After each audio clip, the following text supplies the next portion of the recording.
4B TV. Bienvenidos sean a nuestro programa cuando son las 11 de la mañana con 45 minutos tiempo de Baja California, de nueva cuenta, que es donde les estamos transmitiendo en vivo. Olga Alicia Aragón, ¿qué tal? ¿Cómo estás? Qué gusto verte y escucharte y palparte y ahí me paro. Y ahí le paro. ¿Qué tal, amigos, amigas de Cuatro Vientos?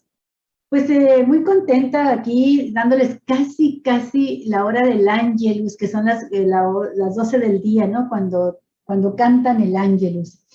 Muy contenta porque tenemos un programa muy bueno que ha seleccionado Javier la información, pero especialmente porque empezó con una nota que se refiere al escritor Asimov. Isaac Asimov. Y hace referencia a ese excelente escritor de ciencia ficción, el clásico de clásicos. El clásico de clásicos, Javier. Es uno de los escritores que a mí me gustaron mucho cuando empecé a descubrir la literatura. Y quiero decirte que mucha de la ciencia ficción actual no me gusta porque creo que llegué a un nivel muy bueno con Asimov y después me empezaron a decepcionar muchos escritos, novelas y películas de ciencia ficción. Hay muy buenos, hay otros muy buenos, pero en general se despertó una oleada, ¿verdad? Que la provocó este escritor Asimov. Y tremendo. Ahora, sí, tremendo, Javier. Fíjate, él nació, es de origen ruso. Nació en la República Socialista Soviética de Rusia. El 2 de enero, hace poquito, se cumplió un aniversario. De 1920, era casi de la edad de mis padres, Javier. Mi padre nació en 1924. Y este hombre, pues ya platicaremos más adelantito porque el tema no es exactamente sobre él, pero creo que vale la pena un día platicar sobre su enorme obra literaria que ha sido inspiración para muchas películas, buenas películas de ciencia. Y fíjate que esta nota del mecanismo de anticitera la toma National Geographic precisamente ahora, el día de ayer por la tarde, sube este trabajo, pues precisamente como una especie también de homenaje a la memoria de Asimov, porque precisamente empieza así el trabajo de National Geographic sobre este mecanismo de anticitera, la antigua computadora griega que permitía conocer el movimiento de los planetas, Olga Alicia. Sí, y bueno, pues hay que recordar que a Asimov le tocó vivir también toda la época de boom del desarrollo de la navegación aeroespacial. Así es. Entonces, toda su obra está, por lo tanto, muy impactada por estos años 50, 60, en que, por supuesto, se incluye la llegada del hombre a la luna y la construcción de los cohetes, los satélites para viajar a la luna y a otros espacios ¿cómo se llamaban? Los Sputnik. La vacuna que hoy se usa, que fabricó Rusia, su nombre lo toma de esas naves, de esos cohetes que fueron primero que los Apolos de Estados Unidos. Bueno, pues el escritor Isaac Asimov dijo alguna vez: no temo a las computadoras, temo no tenerlas. Estos artefactos hoy son indispensables para la vida diaria, pero su historia data de mucho tiempo atrás, mucho más del que podemos pensar. Un ejemplo de ello es el llamado mecanismo de anticitera, artefacto que algunos estudiosos consideran la computadora más antigua del mundo. Así es, Olga. ¿Cómo es esa fotografía? Fíjate que esto es lo que se rescató de la máquina original de este mecanismo. Mira, según y esta es una reconstrucción, ahorita vamos a hablar sobre eso. Según los cálculos de la historia, este artefacto, el mecanismo de anticitera fue encontrado en Grecia, en la isla de Anticitera, en el año de 1901, entre los restos de un naufragio de la época romana. Se trata de un tercio de un sistema de 30 engranajes de bronce, como el de los relojes, que se activa de manera manual y tiene algunas inscripciones en la superficie. Según los cálculos de la historia, este artefacto fue construido entre el año 70 y 200 antes de Cristo. Caray. Será entre el año 200 y 70 antes de Cristo. Así que tiene cerca de 2.200 años de antigüedad. Al momento en que fue encontrado, su estado de deterioro era muy avanzado y solo había un tercio del objeto completo. Así es, de nueva cuenta, ¿no? Fue construido entre 70 años antes de Cristo y 200 después de Cristo, ¿no? Sí. Ahí está, es el manejo de la redacción. Mira, su apariencia, ¿sí? Su apariencia es la de un reloj de mesa. Mira, aquí estamos viendo ya una reconstrucción contemporánea. Mide 34 por 18 por 9 centímetros, pero contiene más de 15,000 caracteres en lengua corintia, algunos de ellos de tan solo 1.2 milímetros, Olga. Fíjate nada más, ahí están las dos partes, fíjate. Por ello, es que se sabe que su origen es griego. En 1901 se desconocía mucho acerca de la lengua corintia y los avances científicos de la época en la que este artefacto fue fabricado. Pero gracias a las labores de un grupo de expertos, hoy se ha descubierto la utilidad del mecanismo de Anticítera.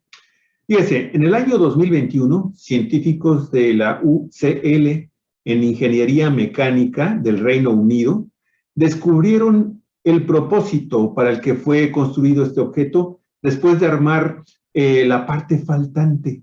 Este dispositivo se accionaba manualmente y su fin era predecir eclipses y otros eventos astronómicos. Este hallazgo se hizo gracias a un escaneo en tercera dimensión para separar de manera virtual algunos de los engranajes. Ello permitió descubrir que en su interior el mecanismo recreaba una especie de sistema planetario. En una de las placas también descubrieron dos fechas, 462 y 442 años, las cuales corresponden precisamente a los ciclos planetarios de Venus y Saturno en el cielo, respectivamente, según los métodos matemáticos de Parménides, un filósofo de la época. ¡Qué maravilla, Javier! Tomando como base las marcas y los engranajes sobrevivientes de esta máquina, los expertos modelaron un nuevo engranaje con 63 dientes. Después lo encajaron en la máquina y al moverlo se dieron cuenta que permite calcular ciclos planetarios con exactitud. Otra función era seguir las posiciones del Sol y la Luna, que también tienen movimientos variables respecto a las estrellas. De esa manera, pudieron calcular los ciclos de los demás planetas del sistema solar con bastante precisión. También añadieron piezas hasta conseguir lo que podría ser la apariencia real del mecanismo de Anticítera. El Sol, la Luna y los planetas aparecen en una impresionante muestra de brillantez de la antigua Grecia, dijo el autor principal del artículo donde se da a conocer el estudio, el profesor Tony Fried. El nuestro es el primer modelo que se ajusta a toda la evidencia física y coincide con las descripciones en inscripciones científicas grabadas en el propio mecanismo, agregó el científico. Buena parte del diseño del mecanismo de Anticítera se basa en los conocimientos de los primeros científicos del Oriente Medio. La astronomía experimentó una notable evolución durante el primer milenio antes de Cristo en Babilonia y en un país que se llamaba entonces Urak y que ahora es el actual Irak. Los babilonios registraron el comportamiento de los cuerpos astronómicos en tablillas de arcilla. Así se imprimía antes, Javier. Así es. Tablillas de arcilla. No existía todavía el papel. Esto reveló que el Sol, la Luna y los planetas se movían en ciclos repetitivos, lo que les permitió hacer predicciones. El diseño del mecanismo de Anticítera utiliza varias de las relaciones de periodos babilónicas, por lo que tanto esta cultura fue fundamental para que los astrónomos griegos pudiesen desarrollar este misterioso artefacto. El mecanismo de la isla de Anticítera es uno de los hallazgos más famosos cuando hablamos sobre objetos arqueológicos, pero menos conocida es la curiosa manera en que fue encontrado este mecanismo. Mire, en el año de 1900, un grupo de buceadores griegos se encontraban en la isla de Simi, en el Mediterráneo oriental, buscando esponjas naturales. Sin embargo, su misión tuvo que ser suspendida unas horas debido a una violenta tormenta que los obligó a refugiarse en la isla de Anticítera, ubicada entre Grecia y la Grecia continental. Creta y Grecia.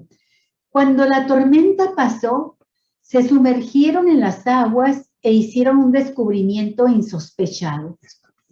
Un naufragio lleno de tesoros griegos. También había esculturas de mármol esparcidas en las arenas subacuáticas. Este hallazgo llevó a expertos a realizar la primera gran excavación arqueológica submarina de la historia de la humanidad. Entre los objetos hallados había un gran bulto que al inicio pasó desapercibido. Aún así, lo llevaron al Museo Arqueológico Nacional de Atenas, donde días después se rompió y reveló un mecanismo con ruedas dentadas de bronce del tamaño de una moneda. Lo que más sorprendió a los investigadores es que un mecanismo de esa naturaleza era impropio de la Grecia antigua. A partir de ese momento, nació casi un mito en torno a un objeto que durante años se mantuvo como un enigma.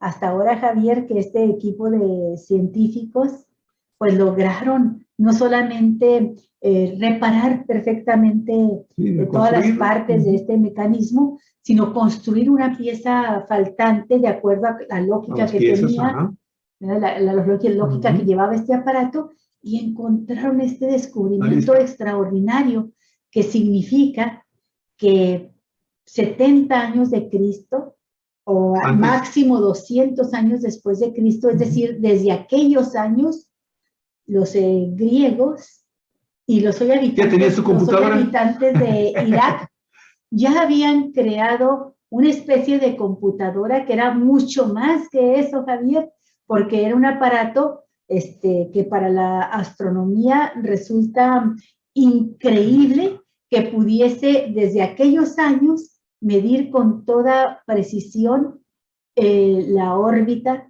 de cada planeta en torno al Sol y precisar poco a poco.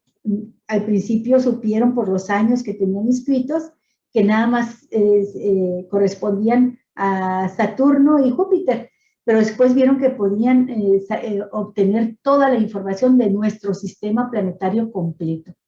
Ahí está, mira, esta imagen me fascina porque nos da finalmente todo a detalle de cómo y en qué parte, cómo estaban los engranajes distribuidos en el aparato, en este mecanismo, y para lo que servían, ¿no? Por partes, los engranes lunares, los engranes para predecir los eclipses, el mostrador del calendario metónico, el mostrador de los años de los Juegos Olímpicos, fíjate nada más, y el mostrador de los eclipses lunares, una verdadera, un asunto de veras muy, muy, muy sorprendente. Y sabes una cosa, Alicia, a mí me da mucho gusto que ahora se esté hablando de que todos los antecedentes de este tipo de mecanismos venían de Medio Oriente. Fíjate, es muy interesante. Yo siempre, no sabes cómo he lamentado a todos estos gobiernos totalitarios, obtusos, la Iglesia cerrados, Católica, entre otro tipo de religiones y de gobiernos que destruyen el conocimiento humano porque simple y sencillamente no se apega a su ideología, a su forma de concebir la vida, el universo, el planeta. y eso le ha provocado enormes retrasos al intelecto humano. Y desafortunadamente no ha sido el caso de la Santa Inquisición, por ejemplo, que estás mencionando, no es el único. Han existido infinidad de momentos en que el conocimiento se ha enfrentado a lo peor de la estupidez humana. También han sucedido accidentes que han provocado grandes desgracias desde el punto de vista de la conservación y la ilustración de la mente humana, como fue el famoso incendio de aquella inmensa biblioteca también en Alejandría. ¿De Alejandría? Sí. Estamos hablando también de principios de la era ya después de Cristo. Y eso es muy triste, Olga, porque ha retrasado el conocimiento. Se calcula que 500 años por lo menos fueron los que retrasaron el conocimiento de la humanidad. Hay quien habla de siglos. Y este conocimiento, Olga Alicia, se da justo en el momento en que empieza a darse la persecución del conocimiento médico o físico o mecánico o de las matemáticas de los pueblos árabes, ¿sí? En el continente europeo, ¿sí? Que también se oponía a todo el medioevo temprano en Europa, Olga, fue de un enorme rechazo hacia las ideas innovadoras, hacia la creatividad y la inventiva de los pueblos de Medio Oriente, de Egipto y de Arabia. Y eso, desafortunadamente, de nueva cuenta, que terminó finalmente esta actitud retrógrada de la Iglesia Católica con el tema del Santo Oficio y de la Inquisición, que pues, vendría siendo lo mismo, ¿no? Pero cuando veo esto, Olga, digo, caray, ¿qué hubiera sucedido si el conocimiento humano, lo mejor del Homo sapiens, no se hubiera encontrado con las trabas de estas formas de pensar, de estas formas de destruir los avances de la reflexión de los humanos, la sabiduría de los humanos, en fin. Bueno, y nada más para concluir con algunos datos de Isaac Asimov. Ándale, sí, así es, adelante. Mencionan. Ajá. Bueno, pues Asimov, quien nació en Rusia en 1920, en un 2 de enero, su familia se fue a vivir a Estados Unidos siendo un niño todavía, un hijo muy pequeño, y realmente creció en Estados Unidos. Pero fíjate que era un hombre muy peculiar. Para empezar, él aprendió a leer solo, cuando tenía apenas 4 a 5 años. Empezó a descifrar los signos, las letras, y cuando sus padres se dieron cuenta, pues el niño ya estaba empezando a leer.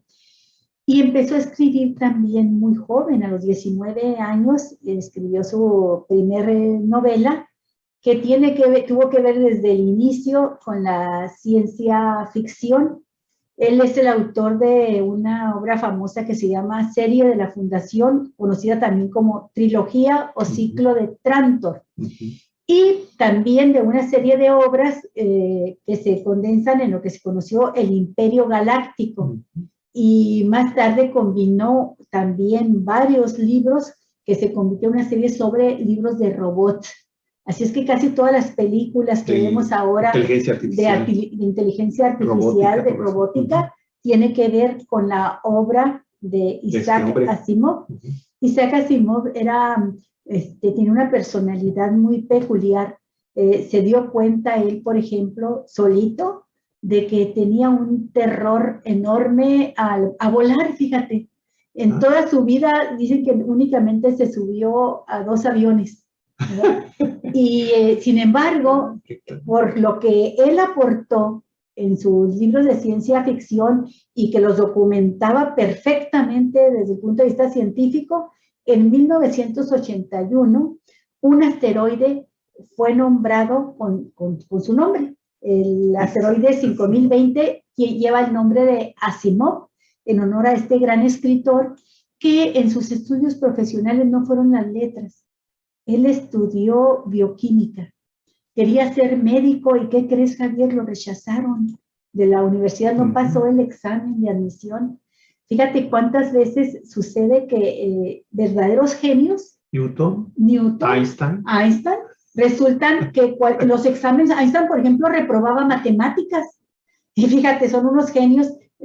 Ahorita se me cruzan los cables para recordar que hay una polémica fuerte en México porque la jefa de gobierno, Claudia Sheinbaum, acaba de autorizar una beca universal para todos los estudiantes de la Ciudad de México de 500 pesos.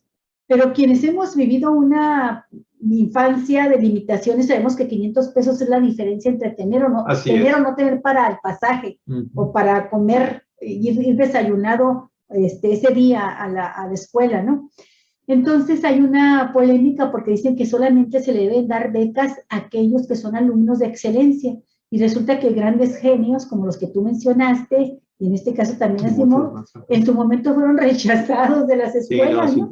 Y por supuesto se sintió muy mal porque no lo admitieron en la Facultad de Medicina, pero eso lo llevó a estudiar bioquímica. Esa es su carrera profesional. Qué joven, mira aquí. Sí, y Asimov, que también escribió sobre fantasía, Javier, aunque es menos conocido en ese género. Y murió en abril, el 6 de abril de 1992. Después de sufrir problemas cardíacos, Javier, y renales.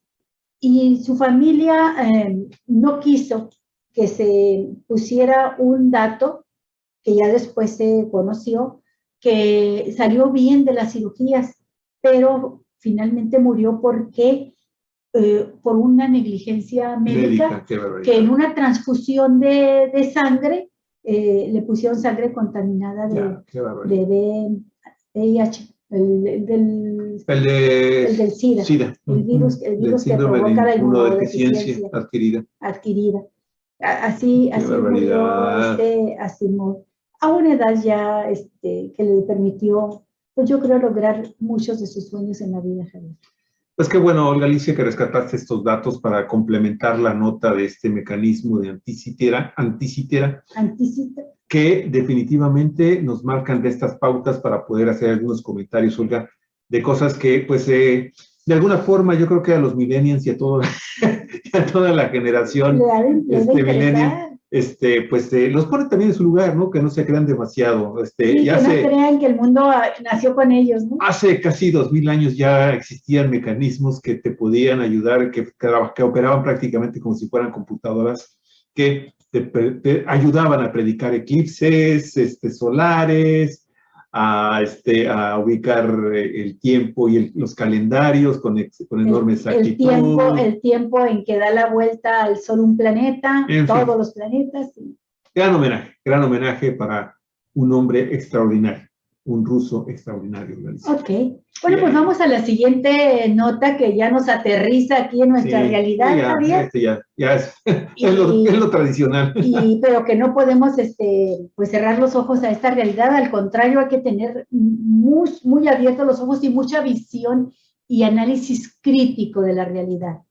Dice, la Suprema Corte puede cambiar la justicia ambiental en México si vota a favor de los arrecifes de coral en Veracruz. Es una nota interesante, por supuesto. Sí. Mira qué hermoso arrecife, Javier. Sí. Y pensar que muchos de ellos se están blanqueando, están muriendo. La atención de organizaciones defensoras del medio ambiente nacionales e internacionales estará puesta en la primera sala de la Suprema Corte de Justicia de la Nación el próximo 12 de enero, ya muy pronto, la próxima semana, porque ese día la Suprema Corte va a resolver un amparo que busca proteger el Parque Nacional Sistema Arrecifal Veracruzano. Mira, se trata de una nota de Norma Trujillo Báez del diario La Marea, del medio de comunicación La Marea.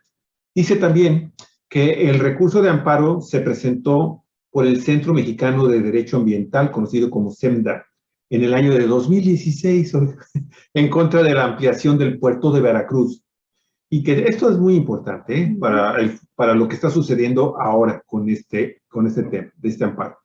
con el objetivo de proteger la extensa zona de arrecifes de coral que se encuentran frente a la zona costera en el área conurbana de Veracruz, del puerto de Veracruz y la boca del río.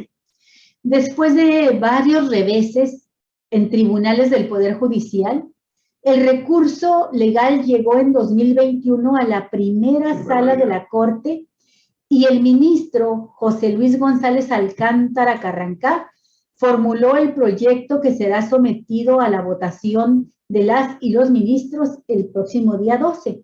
Tanto SEMDA como otras organizaciones ambientales que están pendientes del caso se pronunciaron en una conferencia de prensa e informaron que en los últimos días han enviado elementos a la Corte para robustecer los argumentos del amparo que esperan les sean aprobados por mayoría. La decisión que debe tomar la Corte es de suma importancia, porque definirá cómo se tomarán más proyectos en el futuro. Generaría jurisprudencia que ayudaría a abordar casos similares, explicó Javier Martínez, director operativo de SEMDA. Y al anteponer este amparo, amigos, amigas, en el año 2016, esta organización valoró defender dos aspectos principales. Uno, que todas las personas y todas las comunidades están facultadas para defender sus ecosistemas, de los cuales dependen sus proyectos de vida. En este caso, la población afectada es de alrededor de 1 millón de personas, según estimaciones del Banco Mundial. Personas que viven justo en el área metropolitana de Veracruz, Boca del Río y Medellín, el principal núcleo de población del estado de Veracruz. El otro aspecto se refiere a fortalecer una de las garantías más importantes, que es la evaluación de impacto ambiental frente a los proyectos de desarrollo, dijo este especialista, y señaló también que la construcción de la ampliación del puerto de Veracruz no presentó un solo estudio de impacto ambiental, sino 26 proyectos distintos. Fíjate, para darle la vuelta al manifiesto. 5, que ya va para los 6 años. Para conseguir la defensa de esos dos aspectos, SEMDA espera que la Suprema Corte deje insubsistentes las autorizaciones para la ampliación, restaure los servicios ecológicos que se hayan afectado y que se ordene la reparación del daño. Disposiciones hoy de difícil aplicación porque el nuevo puerto ya está en operaciones.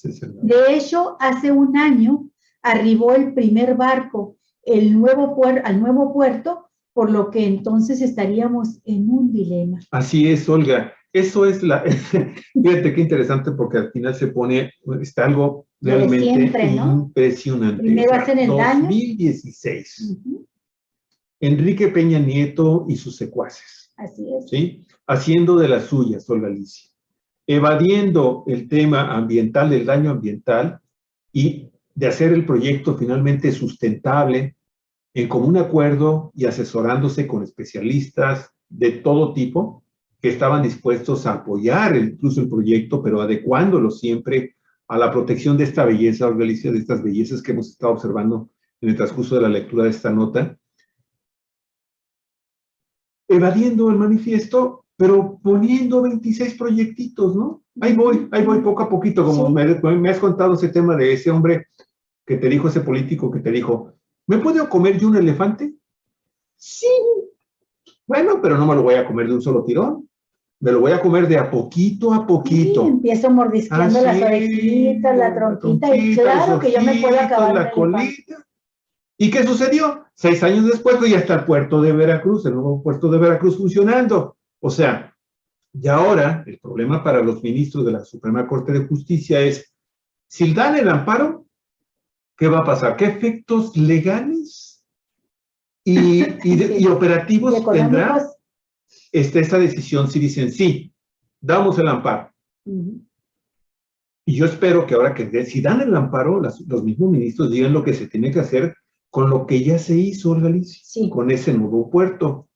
Y segundo, yo espero que también ese amparo sirva para que las actuales autoridades federales o las propias organizaciones, este mismo estos mismos grupos ambientales que presentaron la solicitud de amparo, pues entablen las denuncias de carácter administrativo y penal que surjan a raíz de que alguien cometió estos actos inmorales, por decirlo menos, ¿sí? Y que están propiciando y están metiendo entonces ya al nuevo gobierno federal, pues en una enorme encrucijada. ¿Qué hago? Bueno, ¿Qué y yo hago? planteo una pregunta, Javier. Este proyecto que se realizó de ampliación del puerto de Veracruz y que lo realizaron sin presentar un solo estudio de manifiesto de impacto ambiental, Javier, ni un estudio de impacto ambiental, ¿dónde estaban las organizaciones de Claudio X González, que ahora son muy ambientalistas? ¿Dónde estaban? ¿Por qué dejaron que solamente un grupo de ambientalistas solos, sin todo ese arropamiento que ahora dan todos los medios de comunicación, y Claudio X González y Calderón haciendo con su bandera de ecologista? ¿Dónde estaban? ¿Por qué no fueron a interponer la tonelada de amparos que interponen contra cualquier paso que da el gobierno de López Obrador en cualquier obra que quiere realizar, Javier, a pesar de que presente sus manifiestos de impacto ambiental? ¿Dónde estaban los ecologistas, los ambientalistas de último minuto, que ahora proliferan como hongos, como virus? Sí. ¿Dónde estaban? Ahora son ambientalistas. Sí. En fin, qué interesante, Olga, la verdad. Son de esas notas que no se publican demasiado, pero que son que tratan temas fundamentales, porque también el origen que motivó a esta organización ambiental a presentar este amparo es muy clara cuando dice de lo que sentencie finalmente la Suprema Corte de Justicia de la Nación va a depender, pues, qué va a suceder también entonces con los ciudadanos que en un momento determinado piden una mejor evaluación, democratización en la toma de decisiones, ¿sí? Y que los manifiestos de impacto ambiental, pues finalmente sirvan para algo, caramba.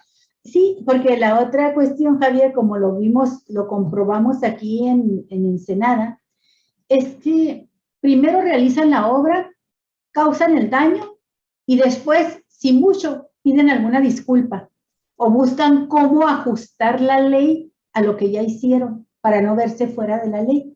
Es decir, viene, por ejemplo, Sempra Energy y por sus pistolas, con la fuerza que representa el gran capital, la fortuna, el poderío económico que tiene, y con la complicidad de los gobiernos, entonces gobiernos panistas a todos los niveles, logra que sin que tenga que presentar manifiesto de impacto, sin que tenga que cubrir los requisitos que exige la ley, sin que tenga que contar con el derecho de uso de suelo o con un cambio de uso de suelo que de manera irregular le otorga el presidente municipal panista en turno sin someterlo a consideración de cabildo. Es decir, con todas las irregularidades, ilegalidades del mundo, se instala ahí Sempra Energy. Y después, ¿qué dicen los funcionarios? Bueno, pues si ya está ahí y si está en contra de lo que dice la ley, la normatividad de la zona, el uso de suelo que debe tener la zona, pues ahora hay que modificar lo que dice la ley para regularizar la situación de Sempra Energy. Claro, y a ver si Sempra Energy les tiramos la mano como cualquier pordiosero. Ahí está el gobierno estirando la mano como un pordiosero para que le deje caer 3 babas y con esas 3 babas andar haciendo obras por ahí, ¿sí? Pavoneándose, ¿no? Sí, haciendo referencias con sombrero ajeno, Galicia. Total, ahí está, es un tema también poco conocido a nivel nacional, pero finalmente acá en Cuatro Vientos, y muchísimas gracias también a este periodista que es el que hace que es el que nos da la información, Galicia, te voy a dar su nombre, Norma Trujillo Báez, de El Portal La Marea.